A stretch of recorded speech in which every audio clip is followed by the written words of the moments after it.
चलो शुरू करते हैं। Electrostatic potential and capacitance, class 12th physics का लेक्चर नंबर 3।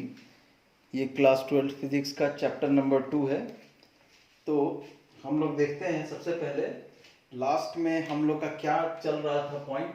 हम लोग पिछले क्लास में क्या पढ़ रहे थे, इक्विपोटेंशियल सरफेस पढ़े थे।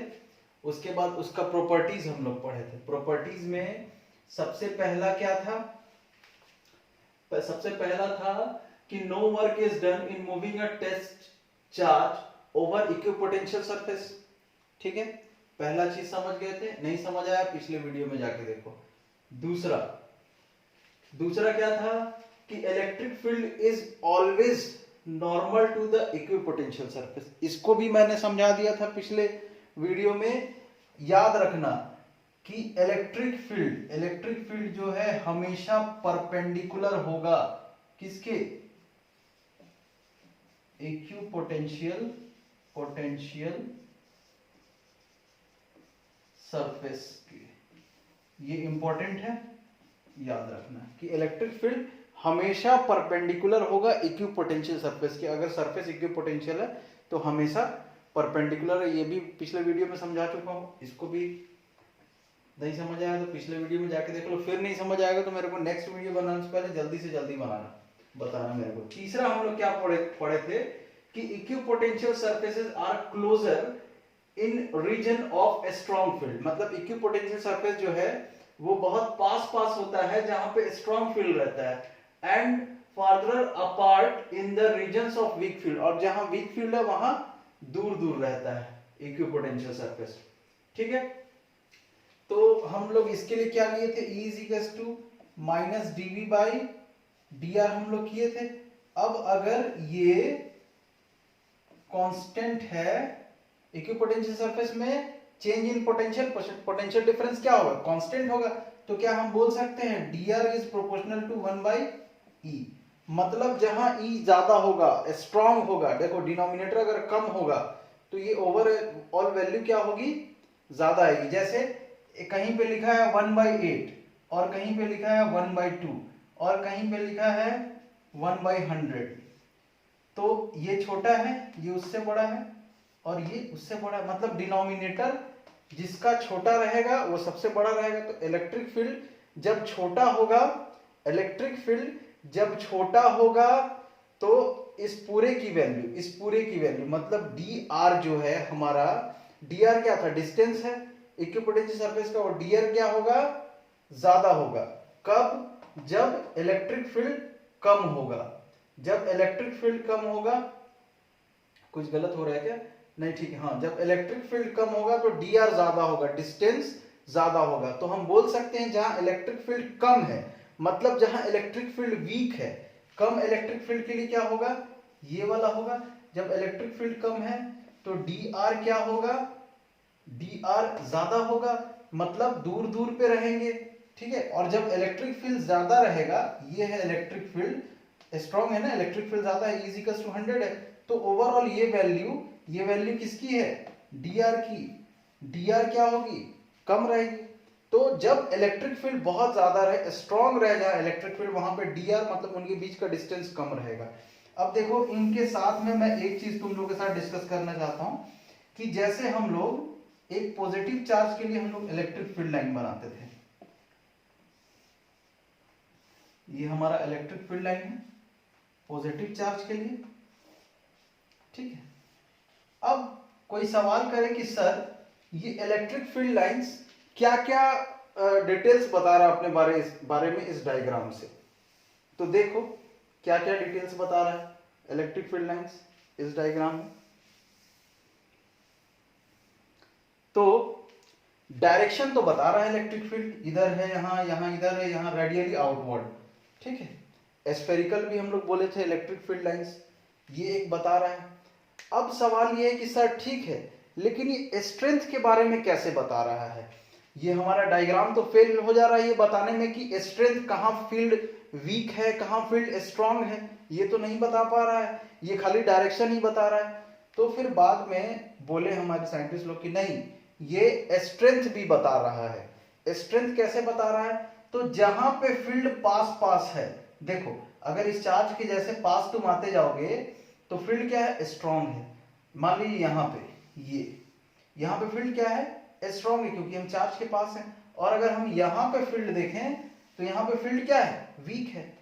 ये स्ट्रांग है और ये वीक है फील्ड, जितना दूर जाते जा रहे हैं। तो ये हमको स्ट्रेंथ के बारे में ही बता रहा, फील्ड की स्ट्रेंथ। तो हम क्या बोलेंगे, जहां फील्ड लाइन पास पास है वहां पे फील्ड क्या है, स्ट्रांग है। और जहां फील्ड लाइंस, देखो यहाँ फील्ड लाइंस इतना पास है, यहाँ फील्ड लाइंस इतना पास है, और यहीं देखो यहाँ पे फील्ड लाइंस इतना दूर, यहाँ पे फील्ड लाइन इतना दूर, यहाँ पे इतना दूर। तो जहां पे फील्ड लाइन पास पास रहेगा वहां पे हम लोग क्या बोलेंगे, इलेक्ट्रिक फील्ड का स्ट्रेंथ ज्यादा है। और जहां फील्ड लाइंस दूर दूर रहेगा वहां पे हम लोग क्या बोलेंगे, इलेक्ट्रिक फील्ड क्या है, वीक है। जैसे एक एग्जांपल बता रहा हूं, अगर मैं ऐसा इलेक्ट्रिक फील्ड का लाइन बना दूं, यूनिफॉर्म इलेक्ट्रिक फील्ड है, और एक बनाऊं ऐसा दूर दूर, तो तुम लोग क्या बोलोगे, ये स्ट्रांग है, ये फील्ड क्या है, स्ट्रांग है, और ये फील्ड क्या है, वीक है। तो इसी से रिलेटेड हमारा अगला टॉपिक है, ठीक है। अगला टॉपिक क्या है, लिख लो, equipotential surfaces of various charge system. Equipotential surfaces of various charge system. तो सबसे पहला फर्स्ट हम लोग क्या देखेंगे, equipotential surface of a positive point charge. Equipotential surfaces of a positive point charge। Positive point charge, तो एक पॉजिटिव पॉइंट चार्ज बना लिया जाए, फील्ड लाइन बनाओ इसका।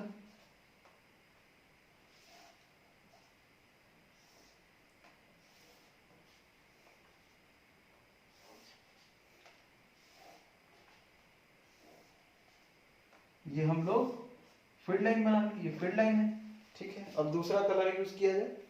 अब हम लोग को इक्विपोटेंशियल सरफेस बनाना है इस चार्ज का। तो देखो मैंने यहाँ पे जो लिखा था, थोड़ी देर पहले बोला था कि इसको याद रखना। क्या लिखा था कि जो इलेक्ट्रिक फील्ड है वो हमेशा परपेंडिकुलर होगा इक्विपोटेंशियल सरफेस के। तो अब देखो यहाँ पे सरफेस क्या होना चाहिए, ये फील्ड है, यहाँ पे सरफेस परपेंडिकुलर होना चाहिए, यहाँ पे भी सरफेस परपेंडिकुलर, यहाँ पे भी परपेंडिकुलर, यहाँ पे भी परपेंडिकुलर, यहाँ पे भी परपेंडिकुलर, यहाँ पे भी परपेंडिकुलर, यहाँ पे भी, हर जगह इक्विपोटेंशियल सरफेस क्या है, परपेंडिकुलर होगा। अब इसको मिला दो तो ये क्या बन गया, इक्विपोटेंशियल सरफेस बन गया। बात समझ आ रही है, क्या बन गया, ये इक्विपोटेंशियल सरफेस बन गया, ठीक है। समझ आ रहा है, इक्विपोटेंशियल सरफेस देखो हर जगह इलेक्ट्रिक फील्ड के परपेंडिकुलर। स्फेरिकल बनाओगे तभी तो हर जगह परपेंडिकुलर रहेगा। ये 3D में अगर मान लो बोर्ड पे 2D में, तो ये सर्कल है बस, तो हर जगह रेडियली आउटवर्ड रहेगा, तभी तो परपेंडिकुलर रहेगा सरफेस के। दूसरा सरफेस बनाओ, ये हो गया तीसरा सरफेस, ये हो गया चौथा सरफेस, ये हो गया। देखो हर जगह पे सरफेस के साथ फील्ड क्या है, परपेंडिकुलर है। सरफेस के साथ फील्ड परपेंडिकुलर रहना चाहिए। ये मैं समझा चुका हूं प्रॉपर्टीज में, फील्ड लाइंस, इक्विपोटेंशियल सरफेस पे फील्ड लाइंस के प्रॉपर्टीज में। तो ये पहला हम लोग बना लिए कि equipotential surface of a positive point charge. अब हम लोग देखेंगे कि अब दो चार्ज अगर है हमारा तो फील्ड लाइन कैसा बनेगा, ठीक है। तो अब देखो equipotential surfaces of two equal and opposite charges, दो इक्वल और अपोजिट चार्ज का। तो हम लोग क्या ले लेते हैं, एक प्लस चार्ज और एक थोड़ी दूर पे माइनस चार्ज। तो दो इक्वल और अपोजिट हम लोग ले लिए। अब इसका फील्ड लाइन बनाया जाए हम लोग, थोड़ा सा नीचे हो गए, 1 मिनट। अब देखो पॉजिटिव से नेगेटिव जाता है, फिर उसके बाद ये फील्ड लाइंस तो तुम लोग पहले पढ़ चुके हो, ऐसा ऐसा ऐसा, ये फील्ड लाइन है ना। पहले पढ़े हम लोग फील्ड लाइंस, ठीक है। अब पॉजिटिव चार्ज से क्या होता है, बाहर निकलता हुआ होता है, तो इधर कैसा होगा, ऐसा, ये बाहर निकलता हुआ, ये ऐसा, ऐसा, ऐसा बाहर निकलता हुआ। देखो पॉजिटिव वाले से बाहर निकलता हुआ है और निगेटिव वाले में अंदर आता हुआ टाइप का रहेगा।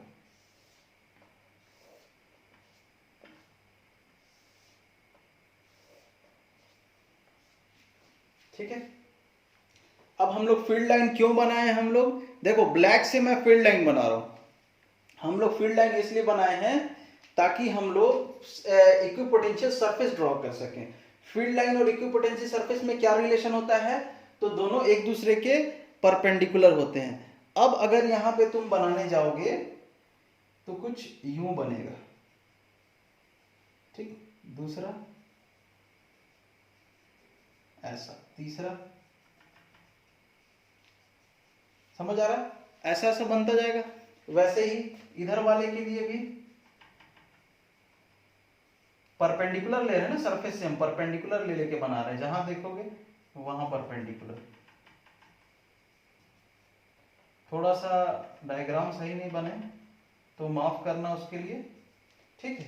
तो ये क्या हो गया, ये जो ब्लू से तुम लोग को दिख रहा है ये इक्विपोटेंशियल सरफेस है। किसका इक्विपोटेंशियल सरफेस है, तो two equal and opposite charges का ये हो गया। ये सरफेस कैसे बनाया मैंने, तो हर जगह इलेक्ट्रिक फील्ड के परपेंडिकुलर, हर जगह इलेक्ट्रिक फील्ड के परपेंडिकुलर। तुम लोग थोड़ा अच्छे से ड्रॉ कर लेना, ठीक है।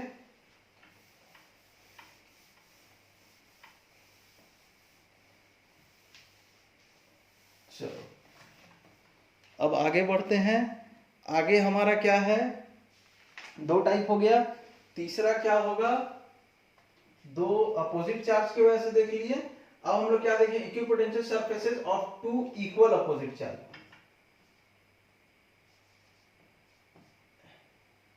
इक्विपोटेंशियल है ना, equipotential potential surfaces of two equal charges, मतलब दो सेम चार्ज। इक्वल चार्जेस माने सेम चार्जेस, तो एक प्लस लो और दूसरा भी प्लस लो। अब देखो, अब इसका हम लोग को बनाना है, तो अब इसका कैसे बनाएंगे, तो प्लस के लिए बाहर की तरफ निकलता हुआ, तो इसके लिए भी बाहर की तरफ और इसके लिए भी बाहर की तरफ, तो दोनों एक दूसरे को रिपेल करेगा, तो ये इसमें जाके तो मिल नहीं सकता है, तो ये ऐसा निकल जाएगा, ये ऐसा निकल जाएगा और ये इसका ऐसा निकल जाएगा, मिलेंगे नहीं इन लोग। बात समझ आ रही है ना। और इधर से भी बाहर निकलता हुआ, बाहर निकलता हुआ, पॉजिटिव चार्ज से बाहर निकलता हुआ, बीच में ऐसा क्यों बना, तो जाके अगर यहाँ माइनस रहता तो सीधा मिल जाता, लेकिन दोनों प्लस है तो दोनों तरफ से लाइन आ रहा है और दोनों एक दूसरे को रिपेल कर दिया, ऐसा चला गया, ऐसा चला। थोड़ा डायग्राम मेरा ठीक नहीं बन रहा है, भावनाओं को समझना, माफ करना, ठीक है। ऐसा ऐसा, ठीक है, बाहर की तरफ, इधर भी बाहर की तरफ दिखा लो, ये भी बाहर, ये भी बाहर, एक और बना लो उधर जैसा, ये भी बाहर, ये भी बाहर, ठीक है। अब ब्लू वाले कलर से हम लोग क्या बनाएंगे, इक्विपोटेंशियल सरफेस। तो अगर यहाँ पर परपेंडिकुलर करते करते करते करते करते करते बनाओगे तो ऐसा आएगा, यहाँ परपेंडिकुलर करते करते करते करते बनाओगे ऐसा आएगा। वैसे ही यहाँ पे, एक मिनट, इधर तो थोड़ा परपेंडिकुलर नहीं हो रहा, थोड़ा पास आ जाएगा ना,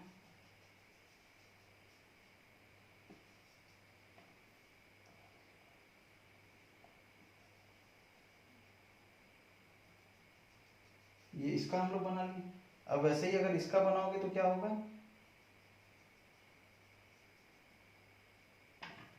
ऐसा टाइप का इसका।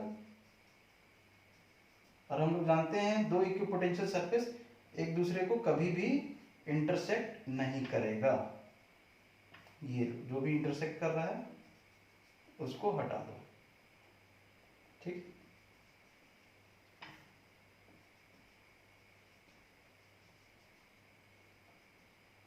तो ये इंटरसेक्ट नहीं करेगा, ओवरऑल कुछ ऐसा स्मूथ कर्व बनेगा। फाइनली ऐसा टाइप का हम लोग को स्मूथ कर्व मिलेगा। इधर पास पास, इधर पास पास, ये दूर नहीं है ना, इधर पास पास, ये बीच में दूर दूर रहेगा। ठीक है, थोड़ा समझ लेना भावनाओं को। ठीक है, 3 टाइप हम लोग पढ़ लिए। ठीक है, चौथा क्या है, तो 4th हमारा होगा equipotential surface of a uniform electric field. Equipotential surface of a uniform electric field. Uniform electric field का देखा जाए कैसा होगा, तो मान लिया कि हम यूनिफॉर्म इलेक्ट्रिक फील्ड का लाइन ऐसा बना देते हैं।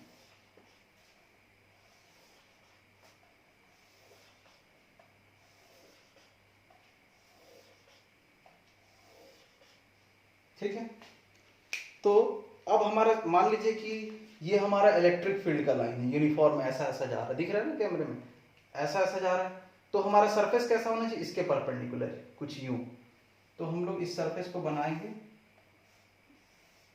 ये परपेंडिकुलर ही है, थोड़ा सा दिखाने के लिए तुम लोग को ऐसा टाइप का बना रहा, ये इसके परपेंडिकुलर ही है। अब 3D में कैसा दिखाया जाए, ये देखो, ये जा रहा है फील्ड लाइन, ये इलेक्ट्रिक फील्ड लाइन जा रहा है, ब्लैक वाला क्या है, इलेक्ट्रिक फील्ड लाइन। अब यहाँ ये इलेक्ट्रिक फील्ड लाइन जा रहा है ऐसे। अब हम कॉपी का पेज लो, ऐसा रखो, क्योंकि इसके परपेंडिकुलर, इसके फील्ड लाइन से परपेंडिकुलर रहना चाहिए सरफेस। फिर एक यहाँ, एक यहाँ, एक यहाँ, तो ये equipotential surface of uniform electric field हो गया। अब नेक्स्ट टॉपिक जो है हमारा, वो इलेक्ट्रिक पोटेंशियल एनर्जी है। क्या है, इलेक्ट्रिक पोटेंशियल एनर्जी। ठीक है,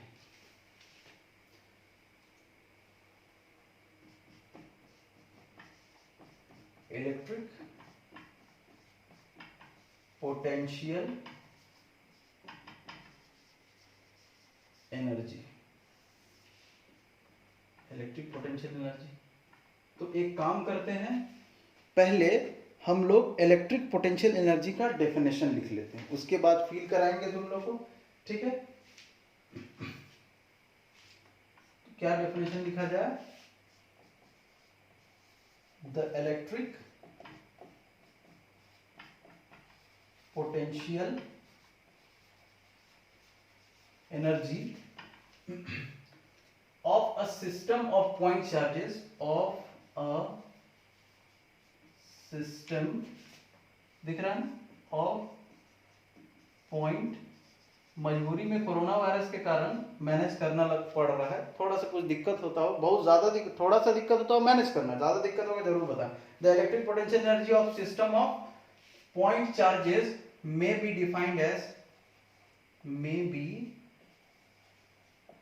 defined as amount of work done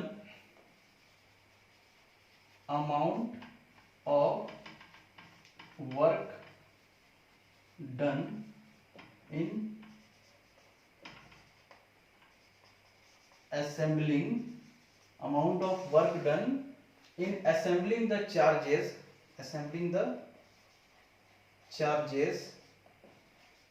at their locations। ठीक है, by bringing them in locations, by bringing them in from infinity,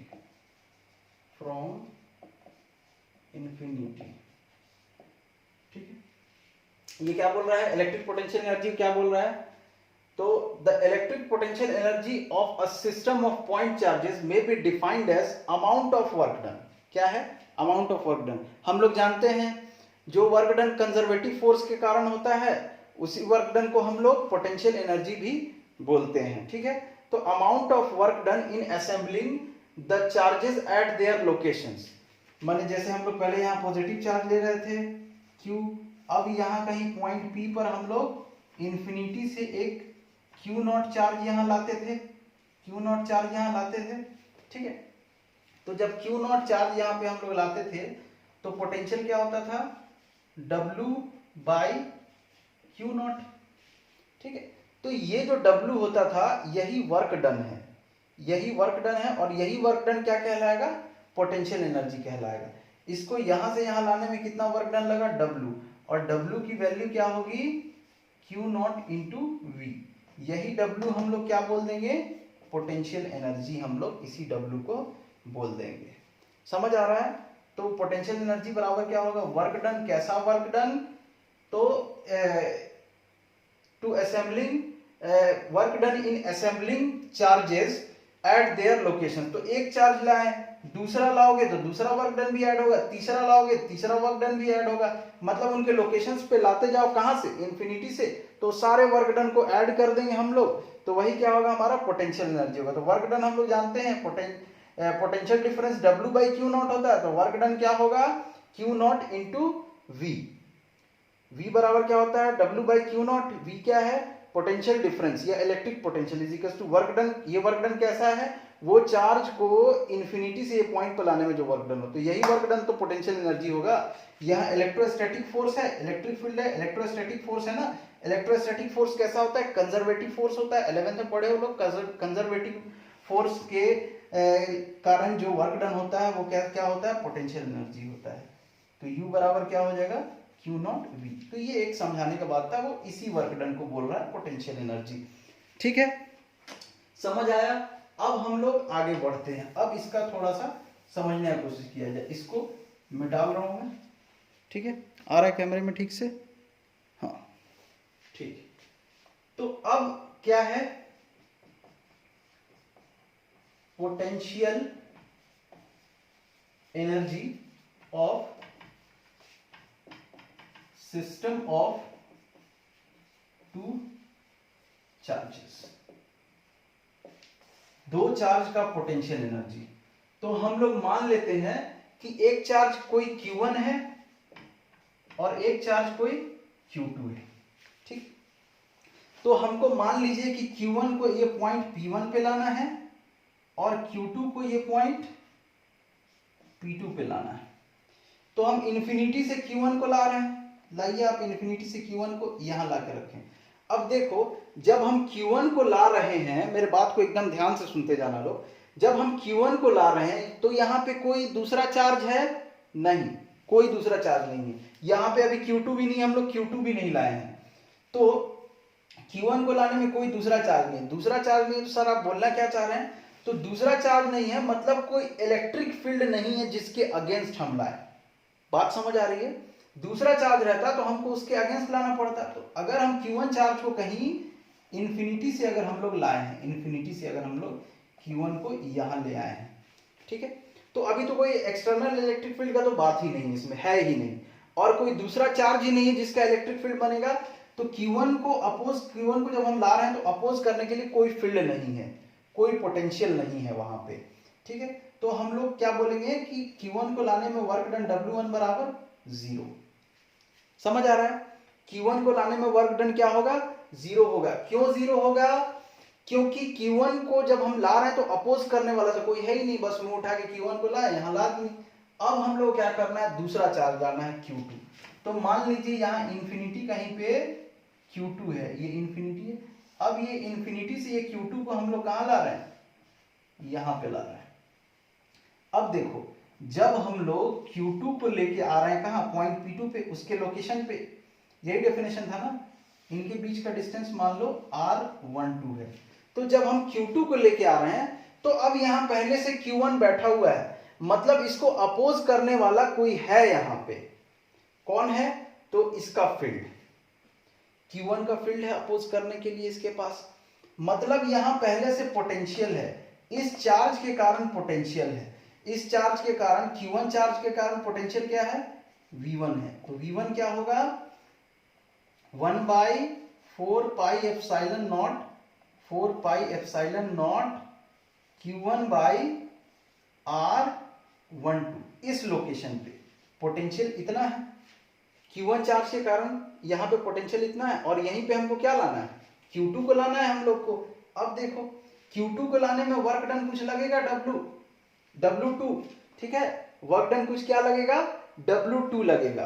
तुम लोग के पास बुक है, ये सब चीज को सिस्टमेटिकली लिख सकते हो, अगर मैं लिखूंगा तो वीडियो बहुत बड़ा बन जाएगा, ठीक है। तो अब हम लोग को पता है कि V बराबर क्या होता है, W by Q, Q not क्या है, जिस चार्ज को हम ला रहे हैं, तो W बराबर क्या होगा, Q नॉट इंटू V। तो यहां हमको W2 निकालना है, तो जिस चार्ज W बराबर जो चार्ज तुम ला रहे हो, वर्क डन क्या होगा, जो चार्ज तुम ला रहे हो इंटू पोटेंशियल डिफरेंस। तो हम लोग कौन सा चार्ज ला रहे हैं, Q2 चार्ज ला रहे हैं इंटू पोटेंशियल डिफरेंस V1। तो Q2 कितना हो जाएगा, Q2 तो Q2 है, और V1 का वैल्यू हम लोग निकाल चुके हैं, 1/4 pi epsilon not Q1 by R12। ये क्या हो जाएगा, R12 समझ रहे हो, 1 से 2 का डिस्टेंस, ये क्या हो जाएगा 1/4 pi epsilon not Q1 Q2 by Q2 जाके Q1 के साथ मल्टीप्लाई हो गया R12। इसको मिटा रहा हूं, ये समझ गए। फिर से समझा रहा हूं, देखो जब हम लोग Q1 को लाए तो अपोज करने के लिए कोई फील्ड ही नहीं है, तो वर्क डन 0 लगेगा। तो अब हमको लाना है Q2 को, तो जब हम Q2 को लाएंगे तो पहले से यहां पे एक चार्ज Q1 है, मतलब इसका कुछ फील्ड होगा, मतलब इसका फील्ड इसको अपोज करेगा। तो इसको अपोज करते हुए हमको इसको लाना है, Q1 के फील्ड को अपोज करना है। तो यहाँ पे हम लोग पोटेंशियल देखते हैं, इस पॉइंट पे P2 पॉइंट पे P1 के कारण पोटेंशियल कितना होगा, तो पोटेंशियल का फॉर्मूला जो हम लोग को पता था, V बराबर 1/4 पाई एप्सिलॉन नॉट Q, जिस चार्ज के कारण देख रहे हैं, बाई R, यही होता था ना। तो हम लोग क्या किए, V1 निकालनी, Q1 चार्ज के कारण V1 किस पॉइंट पे, इस पॉइंट पे P2 पे, P1 पे है Q1, तो उसके कारण क्या होगा, इसी फॉर्मूला 1/4 पाई एप्सिलॉन नॉट किस Q चार्ज के कारण, तो यहाँ किस चार्ज के कारण, Q1 चार्ज के कारण, और कितने डिस्टेंस पे, R डिस्टेंस पे, तो यहाँ डिस्टेंस क्या है, R1 से 2, R12 डिस्टेंस हम लोग रख दिए। अब आगे हम लोग W2 ला रहे हैं, तो वर्क बराबर क्या होता है, चूंकि V बराबर W बाई Q नॉट होता है, तो सॉरी वर्क बोल रहा हूं, पोटेंशियल डिफरेंस इलेक्ट्रिक पोटेंशियल बराबर work done by Q not होता है। तो वर्क डन बराबर क्या होगा, Q नॉट चार्ज, जो चार्ज ला रहे हो, इंटू V। तो यहाँ हम कौन सा चार्ज ला रहे हैं, Q2 ला रहे हैं, किस पोटेंशियल के अगेंस्ट ला रहे हैं, V1 के अगेंस्ट। तो Q2 इंटू V1 वैल्यू रख दिया, ये आ गया, ठीक है, यहां तक समझ आया। अब हम लोग बोलेंगे कि potential energy, now this work done W1 plus W2 is stored as potential energy. तो पोटेंशियल एनर्जी क्या होगा, net work done W1 plus W2, W1 तो 0 है, तो खाली आंसर हमारा क्या हो जाएगा, 1/4 pi epsilon not Q1 Q2 by R12 हो गया। ये हमारा पोटेंशियल एनर्जी हो गया सिस्टम ऑफ 2 चार्जेस। समझ आया ये, ठीक है। चलो अब हम लोग क्या कर देते हैं, सिस्टम ऑफ 3 चार्जेस कर देते हैं इसको। 3 चार्जेस के लिए सिस्टम किया जाए। मैं कुछ डेफिनेशन वगैरह लिखा नहीं रहा हूं, तुम लोग ध्यान देना इस बात को। तो हम लोग को चार्ज क्या असेंबल करना है, Q1 Q2 Q3। अब इसके लिए 3 पॉइंट ले लेते हैं, P1 P2 और यहां कहीं पे P3, तीनों मिलकर ट्रायंगल बना देगा। यहां से यहां का डिस्टेंस R12, यहां से यहां का डिस्टेंस R23 और यहां से यहां का डिस्टेंस R13। अब देखो P1 को हम लोग कहां से ला रहे हैं, P1 को हम लोग इंफिनिटी से ला रहे हैं। तो सबसे पहले हम लोग P1 माने चार्ज Q1 को हम लोग जब इंफिनिटी से लाएं तो इसको अपोज करने वाला कोई है ही नहीं, कोई अपोज करने वाला नहीं है। तो यहाँ पे W1 बराबर क्या लिख दिया जाए, 0, कोई अपोज करने वाला नहीं। अब हम लोग P2 पे ला रहे हैं Q2 चार्ज को, किस चार्ज को ला रहे हैं, Q2 चार्ज को ला रहे हैं। कहां से ला रहे हैं, कहीं ये यहाँ इंफिनिटी है, इंफिनिटी से यहाँ पे हम लोग Q2 को ला रहे हैं। तो अब Q2 को इंफिनिटी से लाओगे तो इसका अपोज करने के लिए कौन बैठा है, यहाँ पे Q1 चार्ज बैठा है। तो Q1 चार्ज के कारण पोटेंशियल क्या होगा, 1/4 पाई एप्सिलॉन नॉट, फिर Q1 जिस चार्ज के कारण होता है अपॉन R12। हम लोग P2 डिस्टेंस पे दे रहे हैं तो ये वाला डिस्टेंस रखें R12, ठीक है। तो अब यहाँ पे जो work done, second work done निकलेगा तो पिछले बार जैसा ही निकलेगा। क्या निकलेगा, Q2 को ला रहे हैं, Q2 इंटू V1 बराबर 1 बाई, पिछले बार जैसा ही 1/4 pi epsilon not Q1 Q2 by R12। ठीक है, सही। अब हम एक चार्ज ला चुके हैं, इसको लाने में वर्क डन 0। जब हम दूसरा चार्ज Q2 लाएं तो इसके कारण वर्क डन। अब हम लोग तीसरा चार्ज Q3 ला रहे हैं। अब हम लोग Q3 ला रहे हैं, कहां से, कहीं इंफिनिटी पे है Q3, और इस Q3 कहीं यहाँ इंफिनिटी पे, इसको हम लोग ला रहे हैं। अब ध्यान से देखो, जब हम Q3 को ला रहे हैं तो यहाँ अपोज करने के लिए दो लोग बैठे हैं। एक कौन सा पोटेंशियल, V1 पोटेंशियल अपोज करेगा, ठीक है, V1 पोटेंशियल अपोज करेगा, और एक कौन अपोज करेगा, V2 पोटेंशियल अपोज करेगा। अब इस पॉइंट पे पोटेंशियल V1 क्या होगा, देख लो, मैं पहले लिख देता हूं। तो ये वर्क 3, थर्ड वर्क क्या होगा, तो Q3 को हम लोग ला रहे हैं कहां, पॉइंट P3 पर ला रहे हैं। तो Q3 को कहीं इंफिनिटी से पॉइंट 3 पर लाएंगे, ये दोनों अपोज करेगा। तो हम एक एक करके देखते हैं दोनों का अपोज करना। तो पहले कौन अपोज कर रहा है, P1 अपोज कर रहा है। अब देखो यहां पे V1 क्या होगा, P1 से P3 के बीच में पोटेंशियल क्या होगा, इतने डिस्टेंस पे, तो 1/4 पाई एप्सिलॉन नॉट Q1 के कारण अपॉन R13। देखो इस P3 के लिए क्या है, R13 है डिस्टेंस, और किस चार्ज के कारण, Q1 के कारण। अब यहाँ पे अगर तुम V2 देखोगे Q2 चार्ज के कारण, तो क्या हो जाएगा, 1/4 पाई एप्सिलॉन नॉट, और फिर इंटू Q2 चार्ज के कारण पॉइंट P3 पे, और नीचे क्या रखना है, डिस्टेंस, डिस्टेंस क्या, R23। तो W3 बराबर क्या होगा, ध्यान से देखो, W3 बराबर क्या होगा, जैसे यहाँ पे हम लोग W2 निकाले थे कि जिस चार्ज को ला रहे हैं वो चार्ज लिखें, फिर जिस पोटेंशियल के अगेंस्ट ला रहे हैं वो लिखें। तो अब हम लोग यहाँ कौन सा चार्ज ला रहे हैं, Q3 ला रहे हैं, किस पोटेंशियल के अगेंस्ट, V1 लिखें, फिर प्लस Q3 को फिर ला रहे हैं, Q3 को मतलब वही Q3 को एक ही बार ला रहे हैं हम लोग, एक बार V1 अपोज किया और एक बार कौन अपोज करेगा, V2। ठीक है, इसको मिटा दे रहा हूं। ठीक है, अब देखो Q3 इंटू, अब V1 क्या होगा, देखो यहाँ का V1 अलग था, यहाँ पे V1 अलग था, यहाँ पे V1 अलग है, मतलब डिस्टेंस ये R12 ये R13। तो V1 क्या होगा, Q3 into 1/4 pi epsilon not, और किस चार्ज के कारण, Q1 चार्ज के कारण, कहां पे, 3 पे, तो डिस्टेंस R13, फिर प्लस Q3 एक बार और, अब इसके कारण V2 कितना होगा, 1/4 पाई एप्सिलॉन नॉट, और क्या हो जाएगा, V2 देखो क्या होगा, Q2 चार्ज के कारण Q2 अपॉन कितना, R23। समझ आ रहा है, R23। अब हम लोग को क्या निकालना था, देखो मैं थोड़ा बोर्ड छोटा है, इसको मिटा रहा हूं। उम्मीद करते हैं समझ आ गया होगा, नहीं समझ आया होगा तो मेरे को जरूर बताना। ठीक है, अब हम लोग क्या बोलेंगे कि ये तीनों वर्क डन जो है, W1 W2 W3 कैसे स्टोर हो जाएगा, पोटेंशियल एनर्जी। तो पोटेंशियल एनर्जी बराबर क्या होगा, net potential energy W1 plus W2 plus W3। W1 0 है, प्लस W2 कितना है, 1/4 pi epsilon not Q1 Q2 by R12, फिर प्लस W3 की वैल्यू ये है, तो ये कितना आ जाएगा, Q3 को वहां लिख दो, 1/4 pi epsilon not Q1 Q3 by R13। ये देखो Q1 के साथ Q3 जाके मल्टीप्लाई हो, इसको मिटा रहा हूं, प्लस फिर दूसरा भी है, 1/4 pi epsilon not Q2 Q3 जाके Q3 के साथ मल्टीप्लाई हो गया, R23। अब देखो U बराबर क्या हो जाएगा, कॉमन क्या निकल रहा है, 1/4 पाई एप्सिलॉन नॉट कॉमन निकल गया, अंदर क्या बचा, Q1 Q2 by R12 plus Q1 Q3 by R13 plus Q2 Q3 by, इसी में से 1/4 पाई एप्सिलॉन नॉट कॉमन निकाल लें, R23। ये सिस्टम ऑफ 3 पॉइंट चार्ज के कारण हमारा पोटेंशियल एनर्जी है। 3 चार्ज का पोटेंशियल एनर्जी कितना होगा। अब अगर इसको रहने दो, इसको लिखे रहने दो, ये सब मिटा रहा हूं।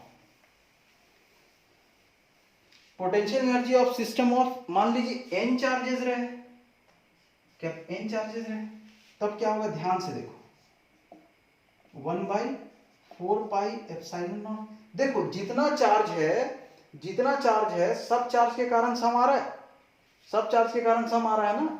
तो अगर n चार्ज है तो क्या हम ऐसा लिखें, समेशन ऑल पेयर्स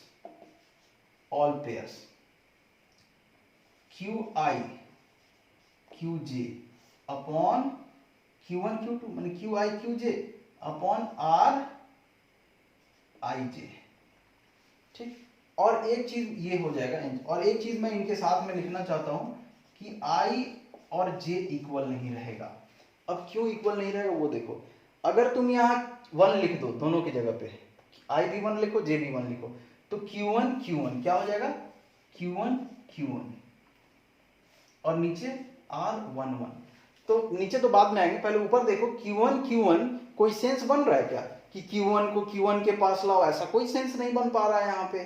ठीक है, उसी चार्ज को उसी पर, बेवकूफी वाला बात है।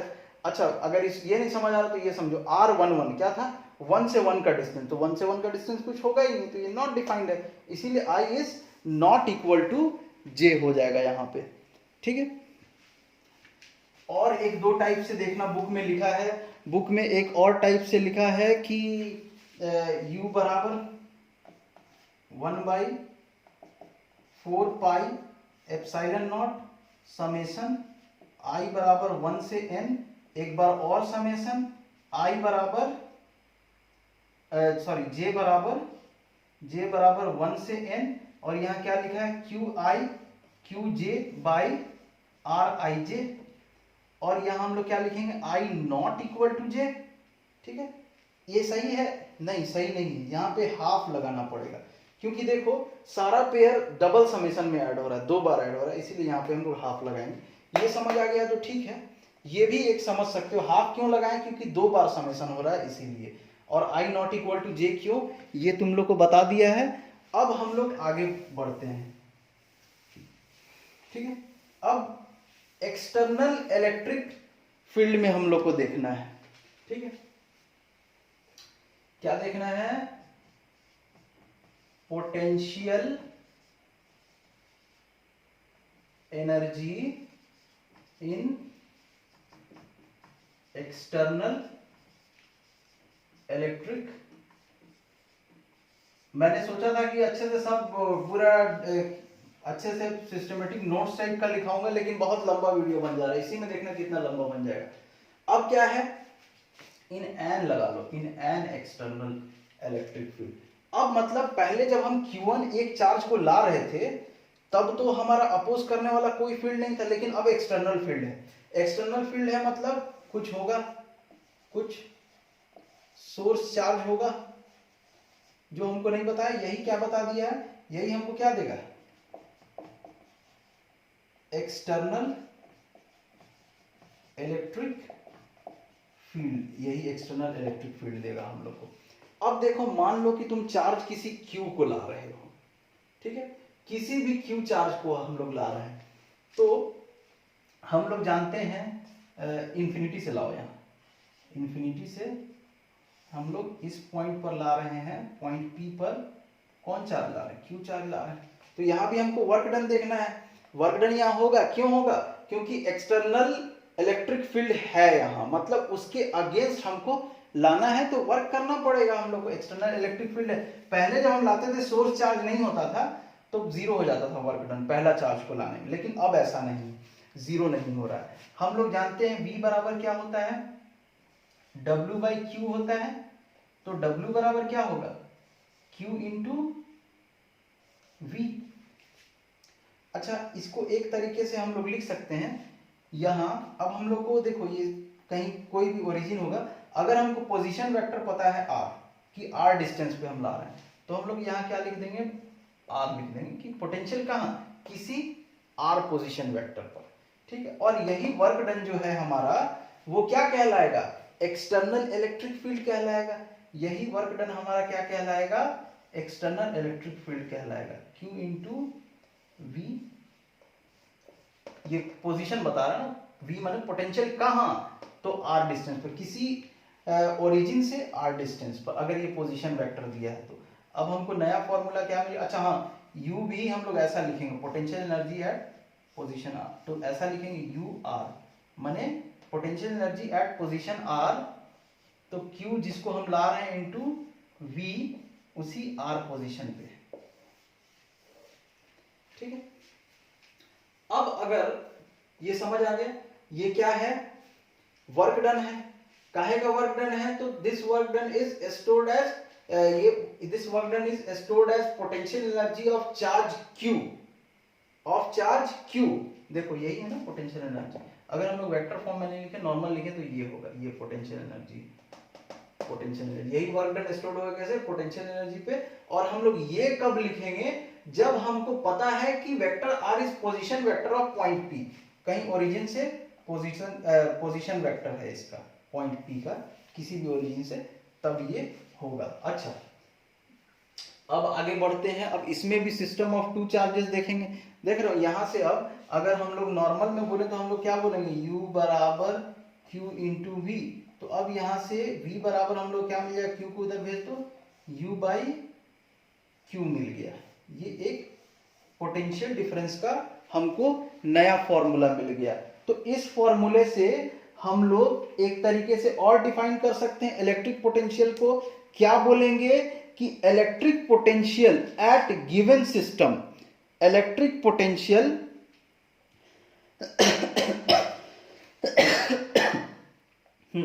Electric potential at a given point in an external field as the potential energy of unit positive charge. Electric potential क्या कहलाएगा, किसी पॉइंट पे potential energy of unit positive charge, potential energy per unit charge, potential energy per unit charge, potential energy per unit charge क्या कहलाएगा, electric potential कहलाएगा। अब जो system of to charge हम लोग पढ़े थे, अब उसको हम लोग एक्सटर्नल इलेक्ट्रिक फील्ड में भी पढ़ के देखेंगे। तो क्या लिखा जाए,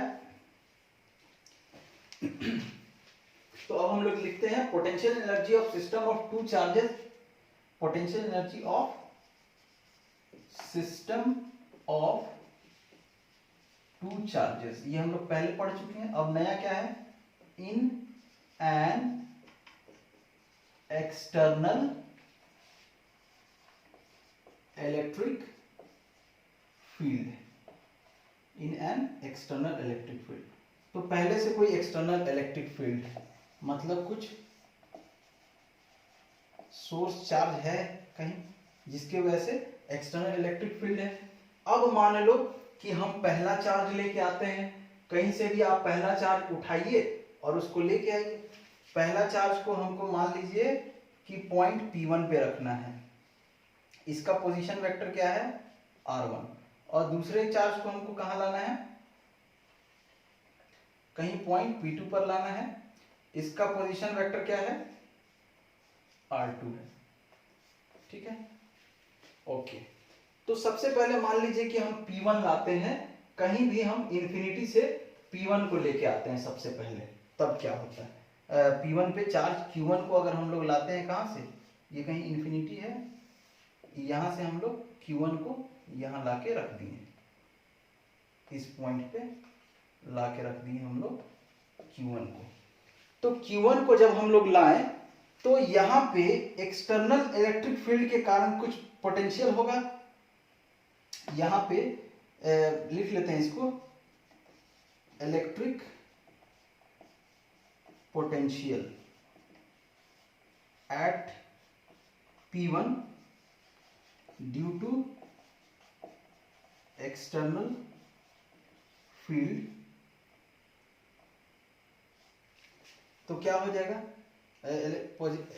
electric field and potential, electric potential at P1, तो क्या हो जाएगा V R1, R1 क्या है पोजीशन वेक्टर है, वैसे ही electric potential at P2 due to external field, तो V किस पोजीशन पे R2। देखो पोटेंशियल अलग अलग पोजीशन पे अलग होगा ना, तो इसके लिए हम पोजीशन वेक्टर साथ में लिख दिए हैं बस। इसका ये मत सोचना कि इसके मल्टीप्लाई नहीं, जैसे पिछले बार लिखे थे ना वी आर मतलब potential at position vector R, position R, या यू आर लिखे थे मतलब potential energy at position R, तो वही है। अब जब हम पी पे यहाँ पे जब हम लेके आए, यहाँ पे जब हम लोग लेके आए, तो हम लोग को पता है कि V बराबर क्या होता है, W बाई Q होता है। तो W बराबर क्या होगा, Q इंटू V। हम लोग किसको ला रहे हैं, Q1 को ला रहे हैं। यहाँ पे क्या मिलेगा हमको, W1, Q1 को हम लोग ला रहे हैं, तो Q1 इंटू पोटेंशियल, तो यहाँ पे P1 पे पोटेंशियल क्या है, VR1 है, तो हम लोग क्या लिख देते हैं, VR1। ठीक, अब मान लीजिए कि कोई Q2 चार्ज को हम इन्फिनिटी से ला रहे हैं, यहाँ पे ला रहे हैं Q2 को, ठीक है। तो यहाँ पे पोटेंशियल क्या है, VR2, तो यहाँ पे वर्क डन W2 बराबर क्या हो जाएगा, Q2 को ला रहे हैं, Q2 इंटू यहाँ पे जो पोटेंशियल VR2। ये फॉर्म हम लोग सीख चुके हैं ना कि वर्क डन बराबर क्या होगा, चार्ज, जिस चार्ज को ला रहे हैं वो इंटू पोटेंशियल, वहां जहां पॉइंट पे ले जा रहा है वहां का पोटेंशियल, ये हम लोग सीख चुके हैं। ठीक है, तो क्या ये सही है, तो नहीं, सही नहीं, थोड़ा सा इसमें दिक्कत है। ये तो सही, ठीक है, क्योंकि ये लाए तो इसको अपोज करने के लिए बस ये था, जब Q1 को लाए तो अपोज करने के लिए खाली सोर्स चार्ज था, मतलब एक्सटर्नल फील्ड था। लेकिन जब हम Q2 को लाए हैं तो एक्सटर्नल फील्ड तो है ही है अपोज करने के लिए, पोटेंशियल VR2, तो ये पोटेंशियल के कारण तो वर्क हम लिख दिए, लेकिन ये R12 जो है इसके कारण भी तो होगा, इसके कारण भी तो पोटेंशियल होगा, ये भी तो अपोज करेगा, समझ रहे हो, वो तो हम लोग लिखे नहीं, इसके अगेंस्ट भी हमको वर्क करना पड़ेगा। देखो जब हम Q2 ला रहे हैं तो सोर्स चार्ज मतलब एक्सटर्नल इलेक्ट्रिक फील्ड जो है उसके अगेंस्ट तो वर्क हम लोग लिख दिए। ये वर्क हम लोग किसके अगेंस्ट लिखे हैं, जो हम लोग ला रहे हैं चार्ज Q2 को, तो एक्सटर्नल फील्ड के कारण ये हम लोग लिखे हैं। लेकिन यहां पहले से Q1 भी आ चुका है, तो Q1 के कारण जो है वो भी हमको लिखना पड़ेगा। बात समझ आ रही है ना, Q1 के कारण भी जो वर्क डन है वो भी लिखना पड़ेगा। Q1 के कारण क्या होगा, 1/4 पाई एप्सिलॉन नॉट, फिर किसको ला रहे हैं हम लोग, Q2 को ला रहे हैं Q1 के अगेंस्ट, Q1 Q2 हो जाएगा अपॉन क्या हो जाएगा, डिस्टेंस R12। ये समझ रहे हो ना मैंने कैसे लिखा, पिछले बार देखो खाली अगर ये नहीं था, अगर एक्सटर्नल सोर्स नहीं रहे तो W1 0 और W2 क्या होता था, तो Q2 को ला रहे हैं Q2 इंटू V1, तो ये क्या हो जाता था, Q2 into 1/4 pi epsilon not, फिर Q1 के अगेंस्ट ला रहे हैं Q1 अपॉन डिस्टेंस R12, तो ये इसका जाके यहाँ मल्टीप्लाई हो जाएगा, तो ये क्या हो जाएगा, W2 पहले ऐसे ही निकलता था ना, तो ये हो जाएगा 1/4 pi epsilon not Q1 Q2 by R12। ये किसके कारण था, जो पहले से जो चार्ज है उसके कारण, तो ये पहले से जो चार्ज है उसके कारण लिख दिया, और ये पहले से जो एक्सटर्नल फील्ड है उसके कारण, समझ गए। तो यहाँ नेट पोटेंशियल U बराबर क्या होगा, सारे वर्क डन को हम लोग ऐड कर देंगे, तो क्या होगा Q1 VR1 plus Q2 VR2 plus 1/4 pi epsilon not Q1 Q2 by R12। ये हो गया हमारा, ये पोटेंशियल एनर्जी कब है, जब हम लोग किसी एक्सटर्नल फील्ड में हैं, दो चार्ज को ला रहे हैं तब। ठीक है, समझ आ रहा है, उम्मीद करते हैं समझ आ रहा होगा। अब आगे बढ़ते हैं, नहीं समझ आया होगा जो बताना, नेक्स्ट वीडियो में एक बार फिर से मैं इसको ले लूँगा। अब मैं तुम लोग को बताता हूँ कुछ एक थोड़ा सा इम्पोर्टेंट था, इलेक्ट्रॉन वोल्ट, इलेक्ट्रॉन वोल्ट। अब यहाँ देखो U बराबर W हम लोग लिखे, और W बराबर Q इंटू V, ऐसे ही समझाने के लिए। तो U, ये W की यूनिट क्या होगी, जूल, और ये क्या होगा, जब ये जूल है तो ये भी जूल होगा। अच्छा इसको देखो, ये क्या होगा, तो चार्ज माने इलेक्ट्रॉन, और ये वोल्ट, इलेक्ट्रॉन वोल्ट। तो अब हम लोग उसी इलेक्ट्रॉन वोल्ट को हम लोग समझने की कोशिश करते हैं कि इलेक्ट्रॉन वोल्ट क्या है। ठीक है, इलेक्ट्रॉन वोल्ट जो है, देखो जब ये यूनिट ऑफ एनर्जी है जूल, तो जिसके इक्वल है वो भी यूनिट ऑफ एनर्जी होगा, तो इलेक्ट्रॉन वोल्ट भी यूनिट ऑफ एनर्जी है। क्या है electron volt, unit of energy है, एनर्जी का यूनिट है, ये एटॉमिक फिजिक्स में यूज होता है। एनर्जी के लिए इलेक्ट्रॉन वोल्ट ही होता है। तो अब हम लोग को निकालना है कि 1 इलेक्ट्रॉन वोल्ट कितना होता है। तो देखो एनर्जी हम लोग को निकालना है, ठीक है। क्या होता है energy? Q into del V. अब देखो 1 इलेक्ट्रॉन वोल्ट कैसे होगा? 1 इलेक्ट्रॉन वोल्ट चाहिए हमको, तो चार्ज बराबर 1 इलेक्ट्रॉन और पोटेंशियल डिफरेंस डेल वी बराबर कितना ले लिया जाए? 1 वोल्ट ले लिया जाए, तब तो दोनों मिलके 1 इलेक्ट्रॉन वोल्ट होगा। अब रखो 1 इलेक्ट्रॉन की वैल्यू कितनी होती है? 1 इलेक्ट्रॉन पे कितना चार्ज होता है ना? तो 1 इलेक्ट्रॉन पे चार्ज होता है 1.6 इंटू 10 टू पावर -19 कूलम, और वोल्ट 1 वोल्ट तो 1 वोल्ट ही है। अब यहाँ वैल्यू पुट करो, तो ये देखो 1.6 into 10 to power -19 coulomb into 1 volt. समझ आ रहा है? तो ये कितना आ जाएगा? ये तो एनर्जी है, तो हम लोग क्या लिखेंगे? 1.6 इंटू 10 टू पावर -19 जूल। और यही किसकी वैल्यू होगी? डेल यू की, 1 इलेक्ट्रॉन वोल्ट। इसके जगह पे हम लोग क्या, ये डेल यू आ गया ना, चेंज इन पोटेंशियल एनर्जी। तो हम लोग क्यू की जगह पे क्या रखें? 1 इलेक्ट्रॉन रखें, तो हम लोग 1 ई लिखेंगे, और इसके जगह पे 1 वोल्ट, तो 1 वोल्ट। 1 इलेक्ट्रॉन वोल्ट बराबर कितना एनर्जी होता है? 1.6 इंटू 10 टू पावर -19 जूल। ये यूनिट जो है एनर्जी का, इलेक्ट्रॉन वोल्ट, ये यूज होता है एटॉमिक फिजिक्स में, हम लोग इसको यूज करते हैं। इसको भी नोट कर लोगे, ये पार्ट 2 में आएगा हम लोग का। छोटा करते करते भी ऑलमोस्ट लंबा हो ही गया है वीडियो, चलो कोई बात नहीं है।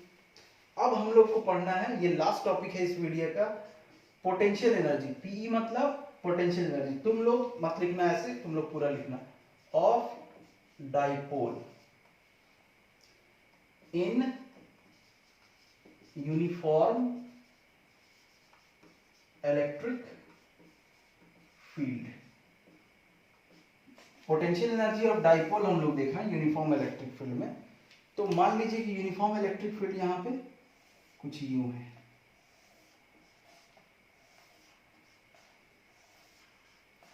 ये हमारा यूनिफॉर्म इलेक्ट्रिक फील्ड। अब इसमें हम लोग एक डाइपोल रख देते हैं।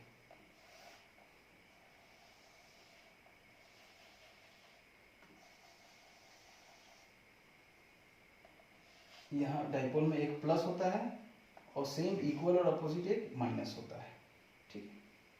ये हम लोग रख दिए। ये इलेक्ट्रिक फील्ड के साथ कितना एंगल बना रहा है? थीटा एंगल बना रहा है। और ये डिस्टेंस, डाइपोल का डिस्टेंस क्या होता है? 2a होता है, मतलब डाइपोल का लेंथ 2a होता है। तो ये क्या हो जाएगा? 2a cos थीटा, और ये 2a sin theta. 2a cos theta और ये 2a sin थीटा। इतना ट्रिग्नोमेट्री उम्मीद करते हैं सबको आता हो। अब यहाँ पे देखो चार्ज क्या है? प्लस क्यू है, और यहाँ पे चार्ज क्या है? Minus Q. अब हमको देखना है ये फील्ड क्या है? ई है। अब हमको देखना है यहाँ कितना फोर्स लग रहा है। ये तुम लोग पहले पढ़ चुके हो, टॉर्क ऑन डाइपोल, तो उसमें भी हम लोग फोर्स लिखे थे। तो इलेक्ट्रिक फील्ड बराबर क्या होता है? Force by charge. तो फोर्स बराबर क्या होगा? Charge into electric field. तो यहाँ पे कितना फोर्स लगेगा? यहाँ पे फोर्स लगेगा प्लस क्यू इंटू ई, और यहाँ पे माइनस चार्ज के कारण माइनस क्यू इंटू ई। अब देखो एक मिनट, जैसे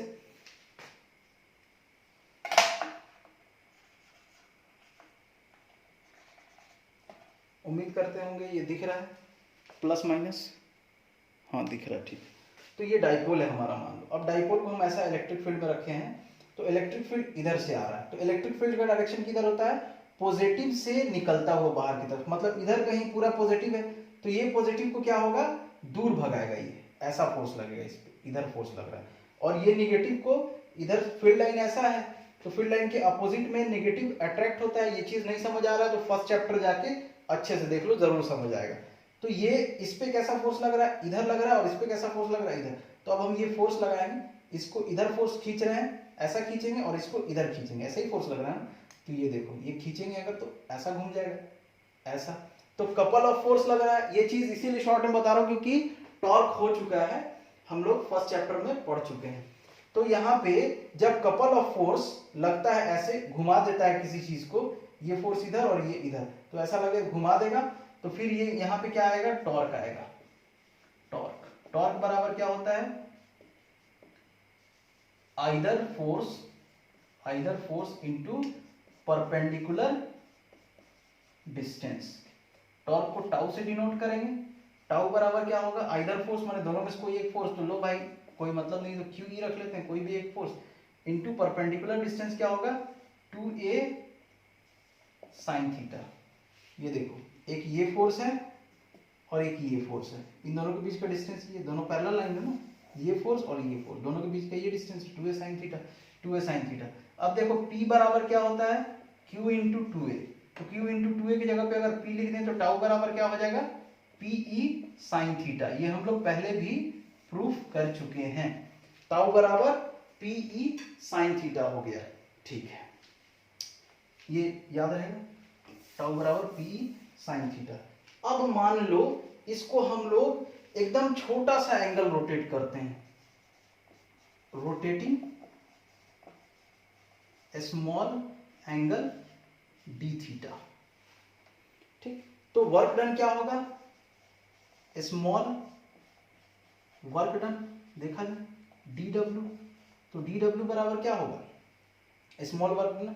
तो देखो जब रोटेशनल मोशन में हम लोग पढ़े थे, ऐसे नॉर्मल वर्क का फॉर्मूला क्या होता है, वर्क बराबर फोर्स इनटू डिस्प्लेसमेंट, लेकिन जब हम लोग रोटेशनल वाले में जाते हैं तो वर्क बराबर क्या होता है, टॉर्क इनटू जितना एंगल घूमा, क्योंकि देखो फोर्स को रोटेशनल में रिप्लेस कौन करता है, टॉर्क, फोर्स का काम कौन करता है, टॉर्क करता है, और डिस्प्लेसमेंट का काम एंगुलर डिस्प्लेसमेंट। तो यहाँ पे फोर्स क्या है, टॉर्क है रोटेशनल में, ये तो तुम लोगों को पता होगा, 11th में 7th चैप्टर में पढ़े हो कि रोटेशनल मोशन में वर्क क्या होता है, torque into angular displacement, torque into angular displacement कितना है, d थीटा। तो टॉर्क कितना है, टाउ बराबर टाउ कितना है, टाउ की वैल्यू रख लो, PE sin थीटा है। P कैसे आया समझ गए ना, Q इंटू 2a को हम लोग P लिख दिए, और फिर यहाँ टॉर्क की जगह पे वैल्यू रख दी into d theta, into d theta. ये हमारा स्मॉल वर्क है। अब हमको क्या करना है कि हमको टोटल वर्क निकालना है, टोटल वर्क। तो क्या करेंगे, तुम लोगों को पता है dw को इंटीग्रेट कर देंगे, ठीक है। अब इंटीग्रेट जब करेंगे तो ये क्या लिखेंगे, PE sin theta d theta. अब जब हम इंटीग्रेट करते हैं तो हमको बताना रहता है कहां से कहां एंगल, तो हम लोग मान लेते हैं कि ये थीटा एंगल, थीटा 1 एंगल पे, तो हम लोग कहां घुमा रहे हैं, थीटा 1 से थीटा 2, समझ रहे हो ना, हम लोग कहां से कहां घुमा रहे हैं, थीटा 1 से थीटा 2, मतलब मान लीजिए ये एंगल थीटा 1 है, अब हम इसको घुमा के थीटा 2 कर रहे हैं, तो यहाँ क्या लिखेंगे, थीटा 1 से ये जो लिख दिए थीटा 2, लिमिट दे दो, ठीक है। अब क्या होगा, PE बाहर, integration sine theta d theta, theta 1 से थीटा 2, ठीक, लिखो यहां फिर से, PE साइन थीटा का क्या होता है, माइनस कॉस थीटा, थीटा 1 से थीटा 2। अब ये माइनस को बाहर निकाल लो, माइनस PE आ रहा है नीचे वाला दिख रहा है, हाँ ठीक, माइनस PE, अब कॉस थीटा अपर लिमिट रखेंगे तो क्या हो जाएगा, cos theta 2 minus cos theta 1, ठीक है। इसको मिटा लो, अब इसका नहीं, इसको अभी मत मिटाओ, इसका काम हो सकता है, इसको मिटा लो, ठीक है। अब देखो तो वर्क क्या हो गया, वर्क बराबर क्या हो गया, minus PE cos theta 2 minus sine theta 2, sorry cos theta 2 minus cos theta 1। अब माइनस का अंदर में इंटू कर दोगे, W बराबर क्या हो जाएगा, PE cos theta 1 minus cos theta 2, minus का अंदर इंटू कर दी। अब यही वर्क डन कैसे स्टोर हो जाता है, पोटेंशियल एनर्जी के फॉर्म में, पोटेंशियल एनर्जी बराबर वर्क डन, और ये क्या आ गया, PE cos theta 1 minus cos theta 2, तो U बराबर क्या हो गया, potential energy PE cos theta 1 minus cos theta 2, ये हमारा फॉर्मूला हो गया। अब इस फॉर्मूले के साथ नीचे वाला मिटा रहा हूं, नोट कर लेना लो, सब डिटेल्स में लिखोगे, मैं कुछ भी डेफिनेशन या कैसे तरीके से लिखाना चाहिए वो मैंने नहीं लिखा है, वो तुम लोग कर लोगे, बुक है तुम लोग के पास, मेन जो चीज़ समझाना था वो समझा रहा हूँ। कितने मिनट्स हो गए? 60 मिनट्स, ओके जल्दी जल्दी करते हैं। अब देखो अगर हम लोग ले लें इनिशियल पोजीशन थीटा 1 बराबर अगर हम 90 डिग्री ले लें, मतलब हम लोग क्या मान लें कि ये जो हमारा इनिशियली जो है ये ऐसे रखा हुआ है, तो थीटा कितना बन रहा है 90 डिग्री, थीटा 1 90 डिग्री, और जब थीटा 1 90 डिग्री और थीटा 2 को हम लोग अगर थीटा रख दें तो u बराबर क्या हो जाएगा PE cos थीटा 1 की जगह पर 90 लिखो, 90 माइनस थीटा 2 की जगह पर थीटा लिखो, cos 90 क्या होता है 0 होता है, तो u बराबर बस ये माइनस cos थीटा बचेगा, तो माइनस PE cos थीटा, ये भी